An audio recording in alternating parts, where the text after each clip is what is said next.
Big Cat, and every one of us here, Cats. Happy 2022 season. Oh, ski wee wee! On your mark. Set.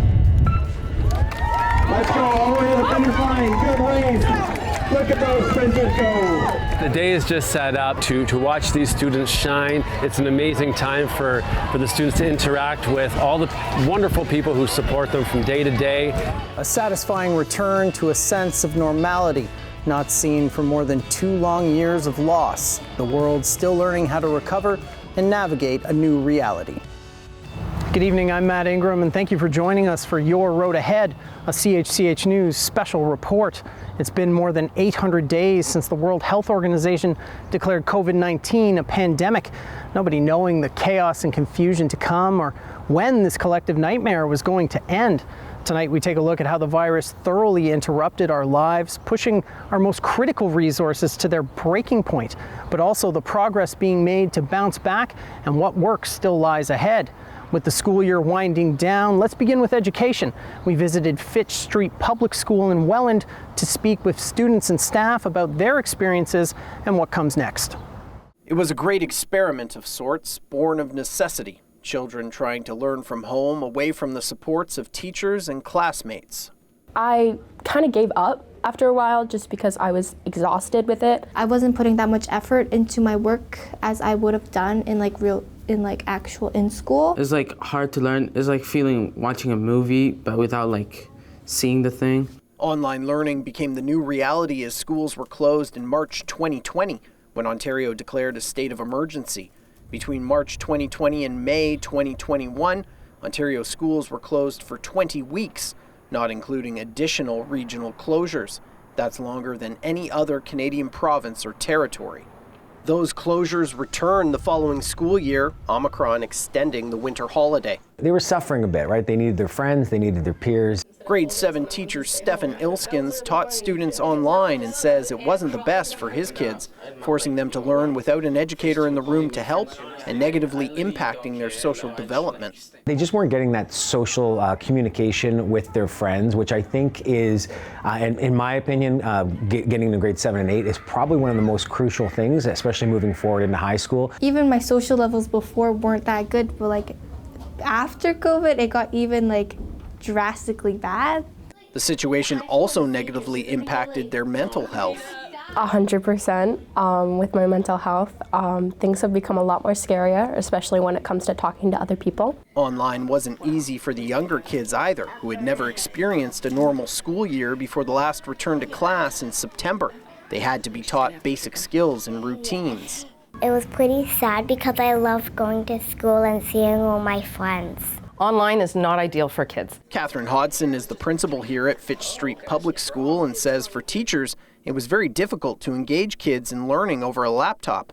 But the initial return to class with extensive protocols and restrictions on activities wasn't easy either. So the kids still had to sit in straight lines. You didn't share resources. You couldn't pull groups together. At recess, the kids still played on their own. Education experts say students are suffering learning loss, simply meaning a loss of knowledge and skills due to being out of the classroom, and the time isolating at home has resulted in behavioral problems and difficulties interacting with other kids. While challenges remain to make up for lost time, teachers here say their kids are rebounding now that they're back. They have adjusted, maybe because they're so young. Even if they're a little bit further behind in grade 1, by the time they get to grade 3, they're all caught up anyway. Their principal says the biggest challenge for students will be catching up on their social development, but she believes the impact of the class time lost won't be lifelong. My gut feeling is, no, they're not going to have to deal with it for years to come. I really don't believe that in my heart. And while masks are no longer required, some students still choose to wear them and follow other precautions to keep themselves healthy, like little 6-year-old Arlo. It makes me feel safer. For more analysis on learning loss and what's it going to take to get our kids back up to speed after the experience of online learning in the pandemic, I'm joined by Dawn Danko. She's chair of the board for Hamilton's Public School Board. Dawn, thanks for joining us. What do you think it's going to take to get kids caught up?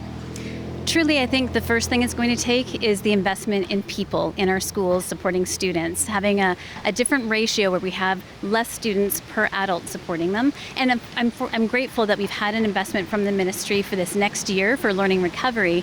I hope that that continues at least into the following year, because we've had 2.5 years of transitions where different students have had different levels of learning loss, social skill loss, depending on how they're supported at home and in the community. We know that if it's taken 2.5 years to get to this point, it's going to take more than the next year to recover from it. And in terms of a timeline, I mean, it's really hard to put some time on this, but at the same time, are we looking at years? Are we looking at decades? Is this an experience that kids can recover from in the long run? It's really interesting, and there's been a lot of speculation about, is this going to have an impact on a generation that they will not recover from? But what we're seeing as students are back in person, and we're seeing some lifting of restrictive measures, there's gathering out in the community, that they are recovering and they are bouncing back, and we're seeing some shifts in how they report their mental health and well-being. So I would say that I am hopeful that students can recover from this, but there are also things like, if you consider learning in math, if you went through transitions and really struggled with some of the independent learning, that's hard to recover from, because what you learn each year is scaffolded into the next year. So as a system, we really have to consider that opportunity to step back, see where our learners are, and make sure that we're taking them back and getting that foundational learning so that they can move forward. We've heard a lot during the pandemic from students, teachers, parents about the negative aspects of online learning. And while I don't think too many people disagree with the fact that we had to do it, it sure would be nice if we never had to do it again. Can you tell me a little bit about, from your perspective, what you've seen the impact has been on students, and why perhaps that might be an argument for not ever doing it again, pretty much no matter what? Well, I would say with online learning, there's been different experiences for different students, and it really depends on, one, their level of comfort with technology, their level of independence with their learning, and the supports that they have at home.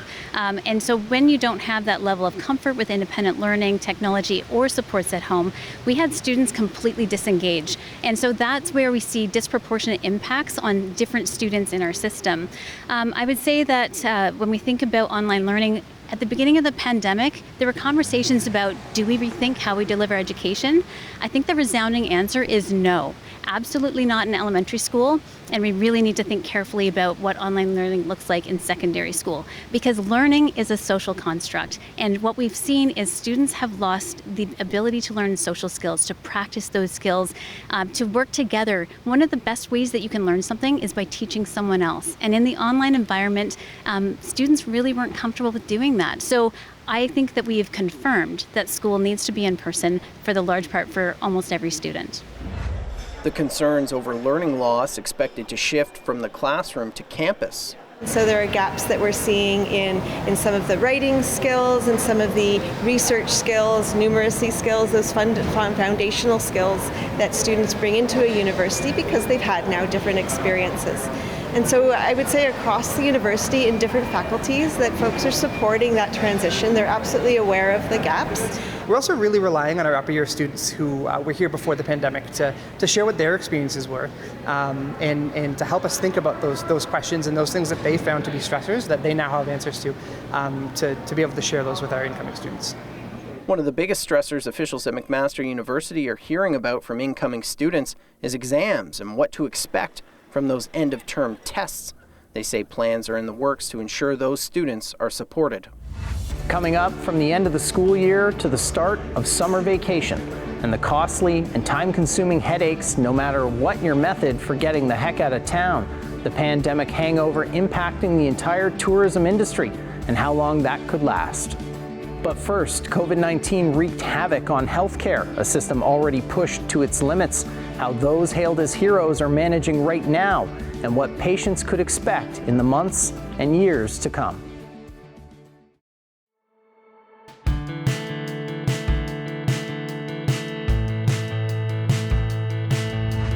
Welcome back. The tragedy of the pandemic unfolded most clearly at long-term care centers, where Public Health Ontario says there have been more than 45,000 cases since the pandemic began.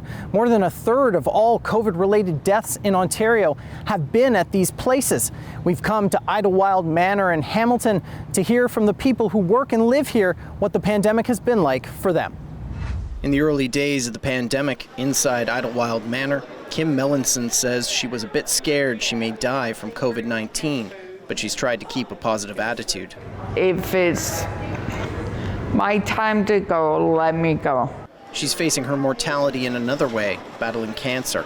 Fellow resident 83-year-old Noreen Smith has also tried to stay positive, but during the first lockdowns, when she still lived alone in her old apartment, it was difficult. It was horrible. We were all in our apartments, and we couldn't even go downstairs in the room. Those lockdowns were tough on the families of residents, too, who were not allowed to visit, forced to check in on loved ones over the phone or through window visits. It was a horrible, horrible time for everybody that had loved ones in long-term care. With vaccines still a while off, families could only hope their elderly relatives didn't get sick. But even with vaccines, as the months dragged on, many did. There were previous waves, and we were fortunate that Mother did not get it. But this last wave, she did. So did Mellinson. I was locked in my room, which I think is great. They gowned up when they came in. Since the pandemic began, Idlewild Manor, which is a 192-bed nonprofit facility, says it's had 6 outbreaks, less than 60 cases among residents and staff, as well as 2 resident deaths.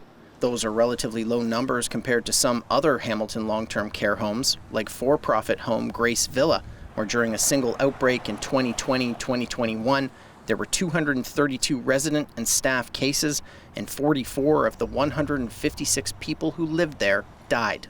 You know, given the circumstances, we're very proud of the way our organization has responded to COVID-19. Do I wish that it was 0 outbreaks and 0 deaths? 100%. But it is what it is, and I think we did the best we possibly could have. That's a sentiment echoed by Smith, who says she doesn't even think about dying from COVID here, trusting the vaccine, the protocols, and the staff.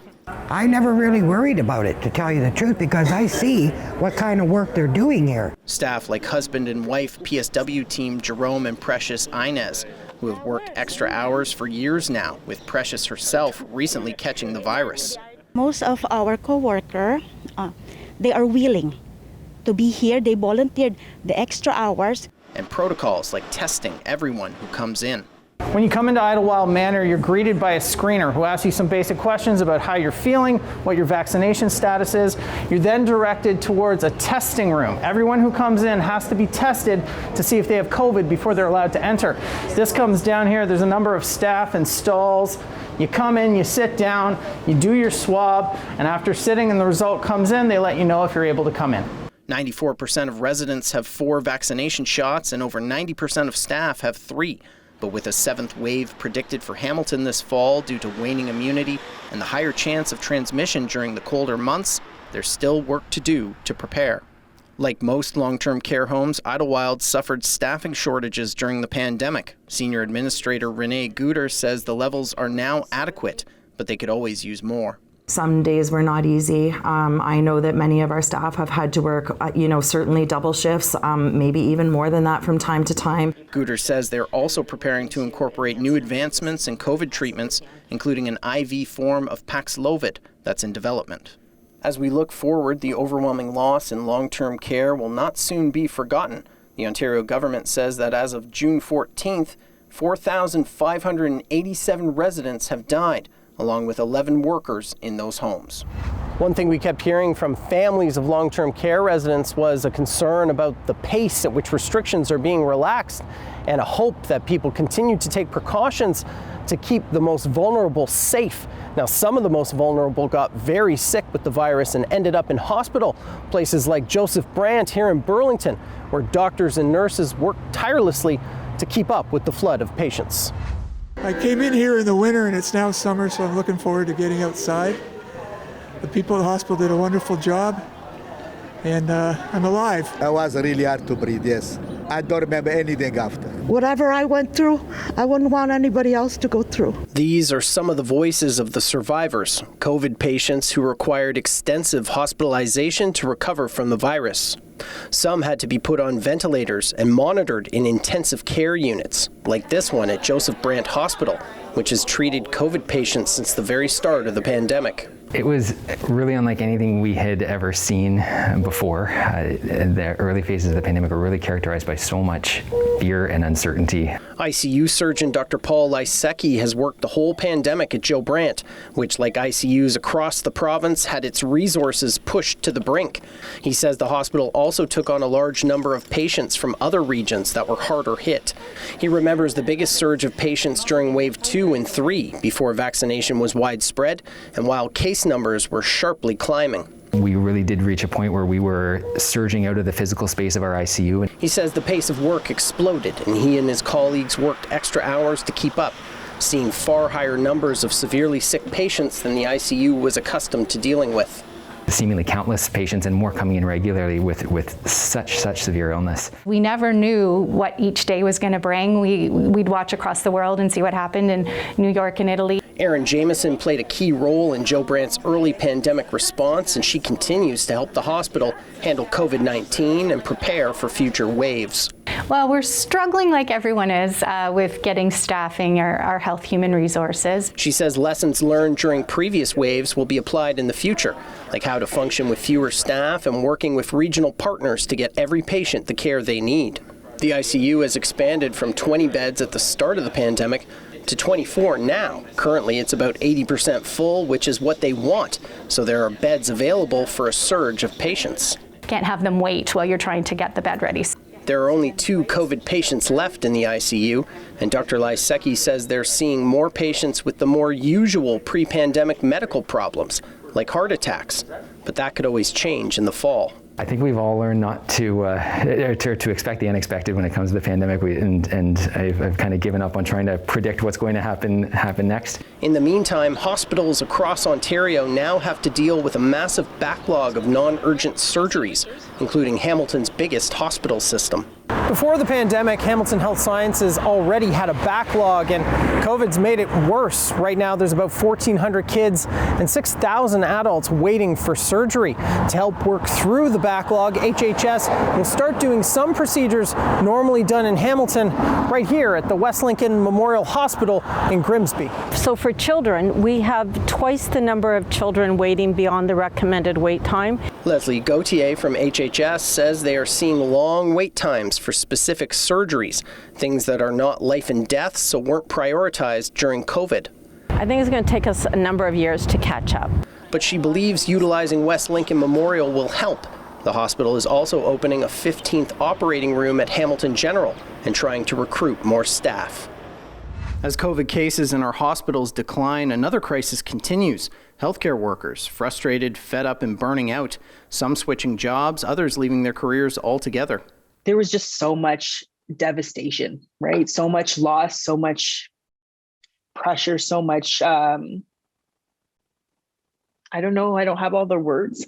Hamilton area nurse Amy Archibald Varley spending the pandemic in emergency medicine, now coming to terms with her next steps. And seeing how hard it has been on everybody in the system, it's just, I think, it's time for me to change. A recent survey from the Registered Nurses Association of Ontario found the level of burnout has climbed to a staggering 75.3%, as more frontline workers say they are exhausted and disengaged on the job. More than a quarter of nurses reported taking time off to manage stress and anxiety directly caused by the pandemic, sitting at 26.2%. Plus, 69% of nurses say they plan to leave their positions within 5 years.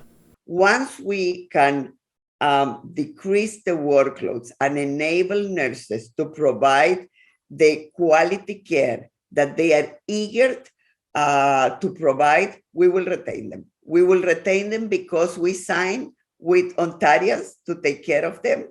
And I have a feeling that the Premier is signing with us to help us lift nursing out of this crisis. I'm very hopeful.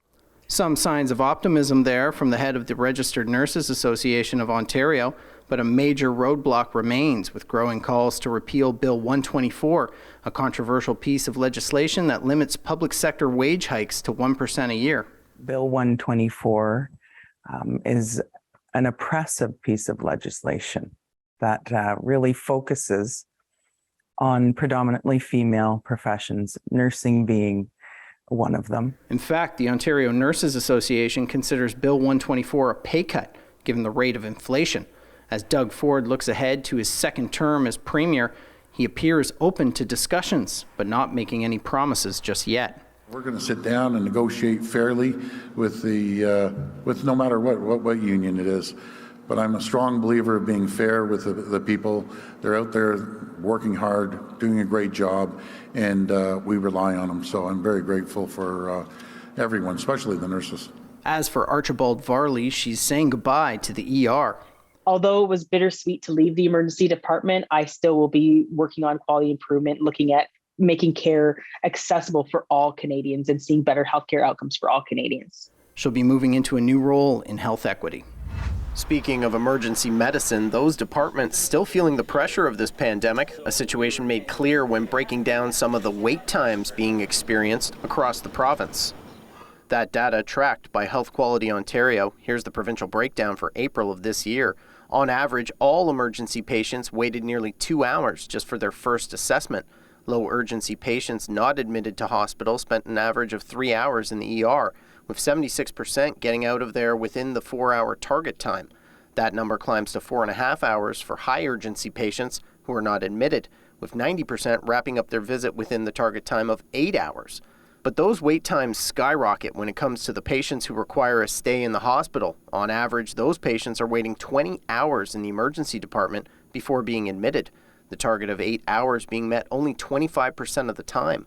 Those numbers varying by a considerable degree depending on where you're going, and some of the numbers locally are staggering. When it comes to wait times for patients who need to be admitted within the Niagara Health System, take a look at this. At St. Catharines General, the average wait time in the ER climbs to 33.4 hours. In Welland, that number jumps even higher to 45.3 hours.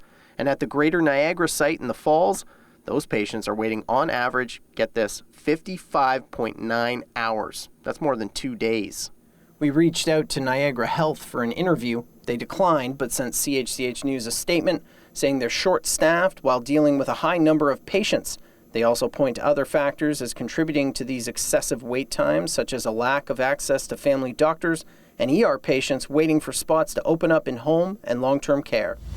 Still ahead, working from home and making that return to the office. We'll look at the evolution of our jobs and expectations. That's next.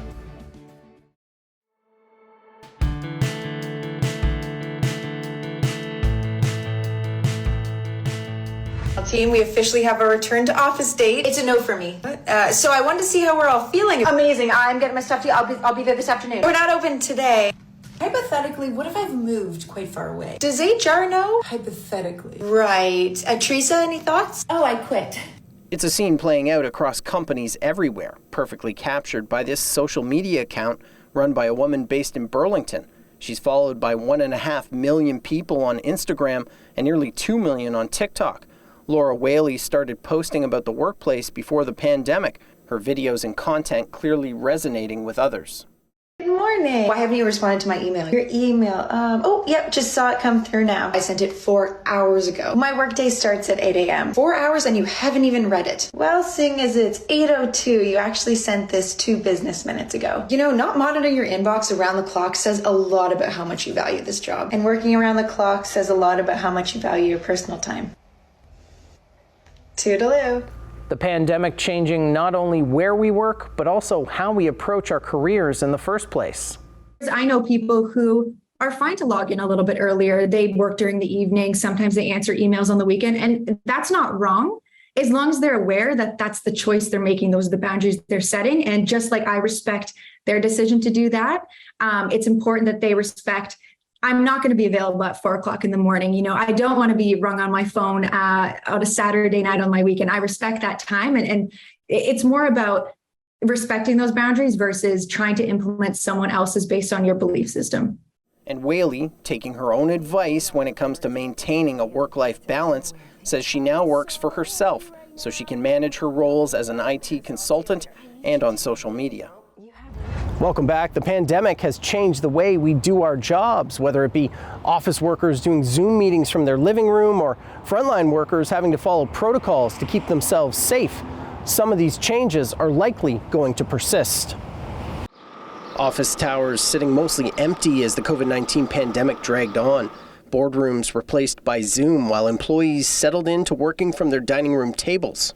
But the workplace now seeing another shift since that exodus of 2020. Now it feels like it's time to flow back in safely. But for everybody, it's going to be different. After more than 2 years of working remotely, managing the return can be tricky. Things are never going to go back to how they were. Catherine Connolly is a Canada Research Chair and Professor of Organizational Behavior at McMaster's DeGroote School of Business. She says right now employers may have to be flexible or risk losing out. It's tough to find workers. And so if you're insisting that people have to be in the office all the time, okay, you might be able to insist on that, but you're going to have to provide people with extra wages or something else that will make your employer attractive. However, employment lawyer Howard Levitt says that situation could soon change, especially as inflation and the cost of everyday life continues to climb, and workers may not be able to afford to say no. I think we're at the tipping point where employers can say to employees, come back to work. And if you don't come back to work, you don't have a job anymore. Levitt says it's an important issue and one he thinks employers aren't paying enough attention to, quite possibly because of ongoing fallout from other pandemic protocols. They are at risk of losing their homes. Families are being divided, all for a choice. The city of Hamilton is one of the major employers in this region, still figuring out what to do with vaccine mandates for staff. Council recently extended the deadline to September 30th for workers to provide proof of vaccination or face termination. Levitt says this issue essentially comes down to risk, with employers potentially gaining the upper hand because of declining cases. Now's the time they've got a case. 6 months ago, they didn't. But 6 months from now, they may have no case or a much better case yet. We don't know what's going to happen to the ravages of COVID. As for other COVID-related rules in the workplace, like masking, Levitt says employers are on solid legal ground when it comes to putting those policies in place. The provincial government also stepping in with the line between work and personal time becoming increasingly difficult to define. A right to disconnect policy has now officially been added to Ontario's Employment Standards Act and means employers with 25 or more workers must have a written policy in place. The new rule came into effect on January 1st of this year. The deadline to have this new policy in place was back on June 2nd. And what does disconnecting from work actually mean? According to the Ontario government, it means not engaging in work-related communications, such as emails, phone or video calls, or sending or reviewing messages. With all the changes to workplace culture as a result of the pandemic, some companies are choosing to shift to a 4-day work week, including DPAI Architecture right here in Hamilton. I'm joined by the president and CEO of the company, David Premi. David, why did you guys decide to make this change? Well, you know, we've always been focused on the well-being of our people. That's our biggest asset. And during the pandemic, that issue became more prevalent. Everyone was tested with the big changes that we had to go under. So during the pandemic, we had a lot more discussions about this, about how could we, put in a new structure that would allow people to establish a healthier work-life balance. And we've come up with what we call the 4-day flex week, which accommodates for individual needs and also that work-life balance that's so important. So how does it work for your employees? How does this 4-day work week work?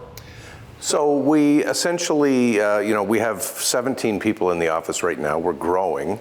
We've split the team into 2 general groups. We call them the blue group and the pink group, which is not gender specific in any way. But what we do is the blue group is off on Mondays currently, and the pink group is off on Fridays. So there's always people in the office. The office is always open for service so somebody's available to take queries from clients or take deliveries or whatever. We never close.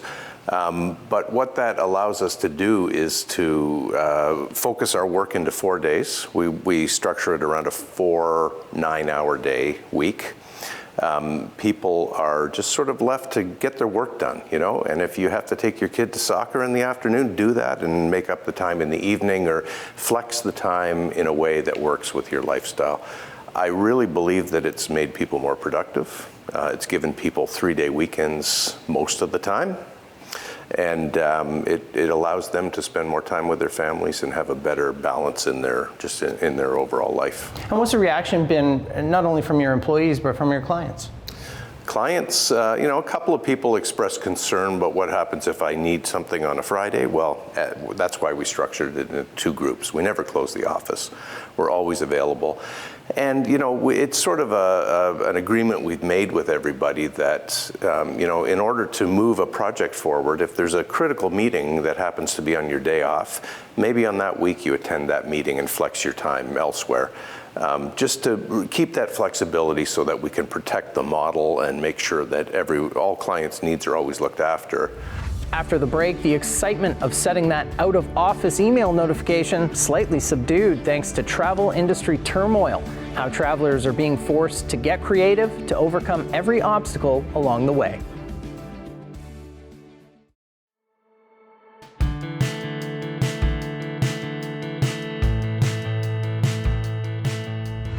Customs was about 3 hours, got through, flight canceled from Toronto to Boston. All right, at this point now I go and I see there is a 400-person line with 2 Air Canada workers. There's 1 million canceled flights, everyone's just panicking. So I waited in that line about 6 hours. Near the end of the line, by the way, you know how much my feet hurt?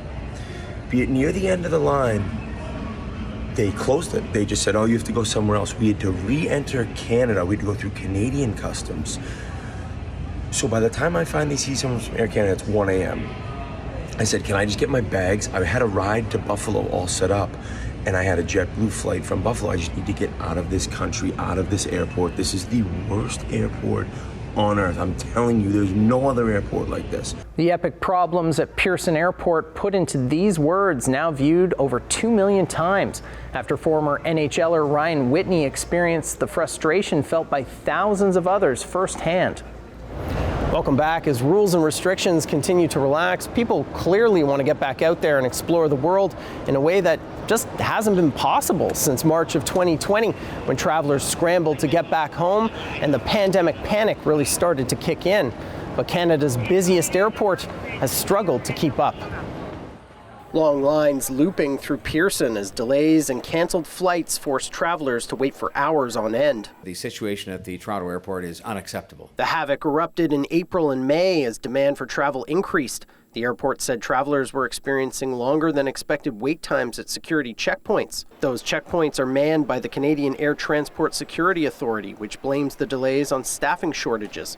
The Tourism Industry Association of Canada says the entire industry has been hit by a mass exodus of staff during the pandemic, when we were closed down, when our borders were closed. Some business leaders and airport officials also blame the delays on continuing COVID restrictions. We've removed COVID testing from airport premises, and we are addressing procedural bottlenecks. The Transport Ministry responded by suspending mandatory randomized testing of incoming travelers until July 1st. When it will come back, but at off-site locations away from airports, allowing testing areas inside terminals to be dismantled. The feds also ended the vaccine mandate for domestic and outbound travelers, but the mandate remains for those entering Canada, and the ArriveCan app still needs to be used. Really, we need to see all vaccine mandates lifted for all international travelers. Beth Potter from the Tourism Industry Association of Canada says removing all mandates is needed to improve wait times and allow the tourism industry to rebound to pre-pandemic levels. She also wants the use of the ArriveCan app paused during the busy summer season. All of the questions that are being asked on the ArriveCan app are also being asked by border officers, so we need to streamline the process. But it's still going to take a while for the travel and tourism industry to rebound. Potter says domestic tourism numbers are expected to rebound by the end of 2023, but pre-pandemic levels of international travelers are not expected until the end of 2025 or even 2026. It all will depend also on if there are future waves and the government decides to enact restrictions on our industry again. Border towns like here in Niagara Falls have especially suffered during the pandemic. That's because American day trippers and travelers were no longer spending their dollars here. Before COVID, 10 million Americans crossed the border every year for day trips. The Tourism Industry Association of Canada says this year, It's about half that. The city's mayor says they need more Americans to come over and spend their dollars. Jim Diodati says normally 50% of all revenue coming into the town comes from the U.S., and it's way below that now. A lot of Americans are avoiding Canada altogether. They want to come, but they feel that Canada's been closed to American tourists. Pandemic was devastating, not just for the industry, but for us as well. We were virtually closed down for 2 years with very limited operating capacity. Maury DiMaurizio of City Cruises Canada says in 2019, they had 2.5 million people take their boat tour of Niagara Falls, but in 2020 it was less than 100,000. This year, they're forecast to hit about 1.6 million. He says the ArriveCan app needs to be scrapped for now because an unfamiliarity with it is stopping Americans from coming over. But even if that happened today, he says the benefits won't be reaped until next season. Middle East, Far East, Europe, South America, Australia, folks in the U.S., when they plan to go on vacation, they plan in January, February. Those people have already gone on their vacation. They've already made their plans and paid their deposits, so they're not going to change gears just because the ArriveCan app has made a change. Compared to the ghost town the Falls became in the months after the pandemic began, the crowds have started to return to Clifton Hill, despite the lingering risk of illness. I kind of worried when I was initially decided, but now it's when I came here, it's very good. The worry's just not there as much anymore. I was confident to come. It actually feels pretty normal. Like once you go to the first dinner or the first thing, then you kind of get back into what life used to be like. Most are from within Canada, but some are here from overseas, like these students from England. With vaccines and everything, and I think we are a lot safer now. For more analysis on this, I'm joined by Dr. Zane Chagla from McMaster University. Doctor, thanks for being with us. What do you think of the government's decision to end the vaccine mandates? Yeah, I think it's a welcome change. Vaccines do a great job at preventing people from getting critically ill, sick, hospitalized with COVID-19. But we do know with Omicron, the effectiveness of a vaccine for preventing symptomatic infection has significantly reduced. And that really means that environments like airplanes, where we think vaccines would make them safer, aren't really getting a lot of benefit from it. Recognizing that really is keeping people from their families, from travel, from employment. And so, when the science changes, so should the restrictions that come in place with it. And it's welcome that people can enjoy freedoms, not based on their medical decision, but based on the science. And what do you think of the government's decision to keep the mandate for people entering Canada? I think this comes from making sure that individuals who enter Canada, especially people that aren't Canadian, that aren't, eligible for healthcare, aren't overwhelming hospitals if they were to get sick here. But at the same time, those individuals, often a lot of them have already had COVID, and so the risk of getting very sick is very low. We still have treatments available for people if they do get COVID. And, risk is very different. An 80-year-old with multiple medical conditions still has a higher risk of being hospitalized with COVID if they get it here as compared to a 20-year-old that hasn't had their vaccines. And so, I think we really do have to think about letting go of vaccination as a point of entry to Canada. And that really follows many other countries around the world who have really left it as, come into our country and not necessarily having to be vaccinated or tested while coming in. I've heard a lot from businesses in border towns, others that think the ArriveCan app is making it difficult for a return to tourism. I'm wondering, do you think we still need to be using the ArriveCan app? I think as we get rid of these restrictions, really we should be getting rid of the bureaucracy associated with it. This is not of zero cost. It is, difficult for elderly and other individuals that aren't necessarily as tech savvy to navigate.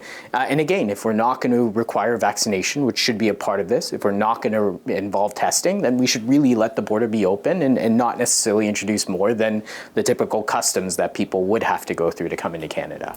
And as we kind of move forward into the future, where do you see the role of vaccines around travel continuing, or is that just something that we're eventually going to completely move away from? Yeah, I think we move away from it. Look, the world has seen a lot of vaccines. The world has seen a lot of Omicron. The disease has hit the lowest deaths that it's seen during the pandemic for some time. And so, I think as we get to that point, we have to start saying, what is a sustainable solution going forward? And not necessarily mandating vaccines, encouraging vaccines as they would for normal travel, but not using them as a way to define who can enter your country and not. Also complicating travel plans, major problems at the passport office. This is the scene that's been playing out daily at the Service Canada location on Upper James in Hamilton. People securing their spot in line before sunrise, only to be turned away unsuccessful. I'm honestly appalled, and you could probably physically see it In my appearance, I am sunburned, I am exhausted, my eyes are bloodshot, and I don't think it should have taken 20 hours to renew a passport. Well, this is my 4th attempt to get a passport. I came here at 7:40 this morning. I've been waiting all day, and they kept coming out and giving us the impression they were going to serve us. And then the guy just came out and said, we're locking the doors. I am planning to camp out, so I need to get this done and over with after waiting today in the sun, in the rain, and sun again. I just want to get this over with. The federal government says a significant surge in applications since travel restrictions began to lift is fueling this passport predicament. Officials are now working to hire hundreds of additional staff for Service Canada locations to help bring this situation under control. For those staying close to home, even those road trips are proving more complicated and costly thanks to the painfully high price of gas. We do normally travel and try to go do stuff, even something just as simple as Canada's Wonderland. But again, it takes almost an entire tank of gas to go and do something like that, and it eats the cost, so it's not worth it in the long run. There's so many places I want to go, and I love to travel down east, but every time you think of a destination, you have to factor in those gas prices, and that really does, make me more inclined to stay at home. We're planning to still go to a cottage in July. We're still going to do it. I mean, I can't stop family time and fun, but does, hit the wall a little bit, that's for sure. Despite some ongoing challenges, a return to travel is just one of the ways we're getting back to this new sense of normal, but other pandemic habits may be sticking around. If I go out to grocery stores, do any personal shopping, I still wear a mask. I still think it's the safest thing to do. I still wear a mask basically everywhere I go indoors. Even though I myself have had COVID, I still like to take the precautions, but I've noticed that most people have just dropped it. If somebody asked me to go into their store, or if that was something that made them more comfortable in their presence, I certainly would. I wouldn't debate it. I wouldn't challenge it. For more on people's changing behavior during the pandemic and if those changes are going to continue and for how long, I'm joined by Clifton Vanderlinden. He's a political science professor here at McMaster University. Clifton, thanks for joining us. You're behind the COVID-19 Monitor Project. Tell me a little bit about that. So since March 2020, when pandemic lockdown measures started to come into effect, we've been surveying Canadians on their views about the pandemic itself and pandemic-related policy interventions. We've now conducted almost 50 iterations of that survey across the course of the last 2 years. We have more than 100,000 Canadians who have participated in the survey, and it's given us the largest data set of public opinion among Canadians that we know of. Gives us some real insight into how Canadians are responding to the changing dynamics of the pandemic. And everybody talks about masks, so I'm wondering what that insight is on how long you think people will wear masks and what would cause them to stop. So we've seen that people have been really responsive to government mandates. So when the government relaxes restrictions on masking, even though masking is still a suggested protocol, by and large, you see the public largely drop any public health precaution that is not mandated by government or public health officials. Okay, and what do you think about things like going out in big crowds, social distancing, those kind of other learned behaviors that we've adapted? Do you think those things will continue despite the end of restrictions? So I think a lot of this actually falls on political lines, and it's an interesting dynamic. So things that are seen as sort of scientific, evidence-based backed measures have now become politicized. And so you see people wear masks or socially distance more as a signal of their political views and values than of actual adherence to public health advice, and particularly the rejection of these symbols. These things have become symbols instead of medical precautions, and the politics of it has really split people apart in terms of what they're willing to do and what they're willing to not do. That's a really interesting discovery, that this is less about medicine and more about politics. What would your research say about people's comfortableness traveling outside of the country now that that's becoming more of a reality? I mean, both in the public opinion data and in the news that we see from airports across the country and across the world, we see that people are really, by and large, out traveling again, out gathering in large crowds, and I don't see that trend dissipating because the public health advice or the public health guidance and the government policy on these matters has sort of been completely relaxed, and I think it would take a real sense of a resurgent crisis for the government to be able to marshal the sort of political capital necessary to reimpose any of these mandates. When we come back, managing misinformation, where we go from here in the face of division and distrust.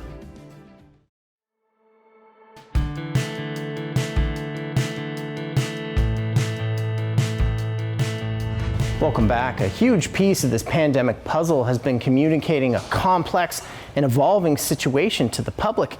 And what makes it even tougher is, depending on where you get your information, the message being presented is a lot different. We've seen the fallout from occupations in Ottawa to a growing movement of anti-vaxxers and lots of mistrust in the media. The challenge for journalists like us and everyone watching at home is how to filter through all the available information on COVID-19 and know what is truth and what is just misinformation. For more on this, I'm joined by Brent Jolly. He's the president of the Canadian Association of Journalists. Brent, thanks for joining us. What did we learn about the power and dangers of misinformation during the pandemic? Yeah, well, we've learned so far, I think, that the power of misinformation has the ability to change people's minds and to sort of twist their senses of reality in completely unexpected and, quite frankly, unreal ways. I mean, we've seen in many respects the progressive crumbling of the common foundation of facts that's really at the bedrock of our democracy.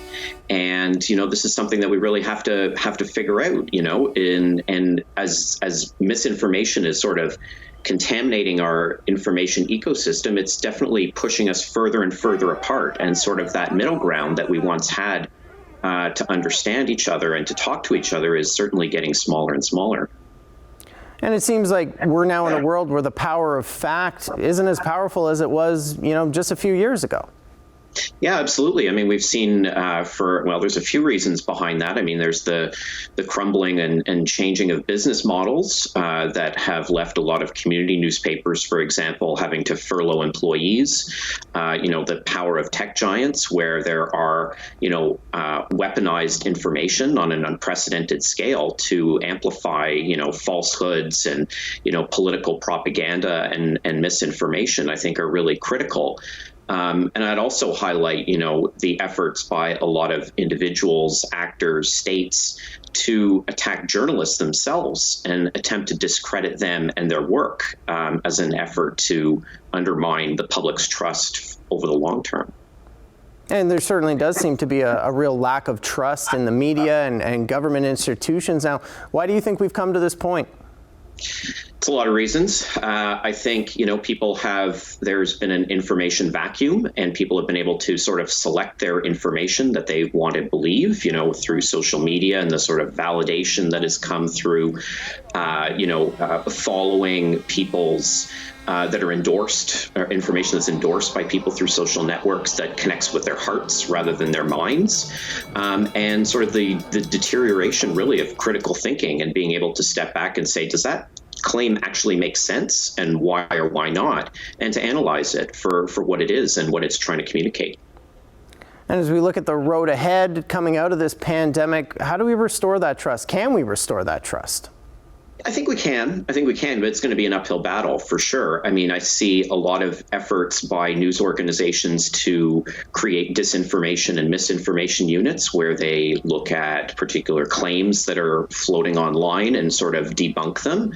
There's fact-checking units. A lot of news organizations have developed them. And there's also, efforts by organizations like mine at the CHCH to produce training modules to help build resilience against online misinformation. I mean, those are all, there's issues of scale with all of them, but I think, in a coordinated strategy, they can have an impact, and that's something that we need to keep pushing towards.